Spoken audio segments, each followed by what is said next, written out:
Hi guys, আপনাদের মধ্যে একটি নতুন ভিডিও নিয়ে চলে আসলাম। চলুন আমরা দেখে আসি ফেসবুক অ্যাকাউন্ট কিভাবে ডিঅ্যাক্টিভ করতে হয় নতুন নিয়মে। প্রথম ফেসবুক অ্যাকাউন্টে ঢুকবেন, ঢোকার পর দেখবেন নিচের দিকে একটা মেনু অপশন আছে, ওখানে ক্লিক করবেন। ক্লিক করার পর আবার দেখবেন উপর দিকে একটা অপশন আছে সেটিংস, এই অপশনে ক্লিক করবেন। ক্লিক করার পর দেখবেন আরেকটা অপশন আসবে সি মোর অ্যাকাউন্ট সেন্টার, ওখানে ক্লিক করবেন। ক্লিক করার পর নিচে দিকে পার্সোনাল ডিটেলস একটা অপশন আছে, ওখানে ক্লিক করবেন। ক্লিক করার পর দেখবেন আরেকটা অপশন আছে অ্যাকাউন্ট ওনারশিপ, ওখানে ক্লিক করবেন। তারপর অ্যাক্টিভেট অ্যাকাউন্ট ক্লিক করবেন, তারপর ফেসবুক অ্যাকাউন্টে ক্লিক করবেন। ক্লিক করার পর দেখতে পারবেন ডিএক্টিভ অ্যাকাউন্ট দুইটি অপশন আছে। ডিএক্টিভ অ্যাকাউন্ট অপশনটি ক্লিক করে কন্টিনিউ দিবেন। কন্টিনিউ দেওয়ার পর দেখবেন আরেকটি অপশন আসবে, যে অপশনটি ফেসবুক অ্যাকাউন্ট শো করবে।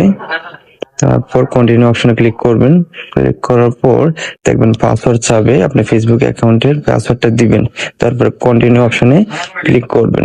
ক্লিক করার পর অনেক option, this is temporary option click করার পর কন্টিনিউ দিবেন। কন্টিনিউ দেওয়ার পর নিচের দিকে দেখবেন অপশন আছে আপনার ডোন্ট ডিঅ্যাক্টিভ, একটা অটোমেটিকলি অপশন ক্লিক করার পর কন্টিনিউ দিবেন। দেওয়ার পর দেখবেন আপনার নিচের দিকে একটা অপশন আছে ডিঅ্যাক্টিভ মাই অ্যাকাউন্ট, ওখানে ক্লিক করবেন। দেখবেন অটোমেটিকলি লগ আউট হয়ে গেছে। অসংখ্য ধন্যবাদ ভিডিওটি দেখার জন্য। Like and subscribe Subscribe to my channel.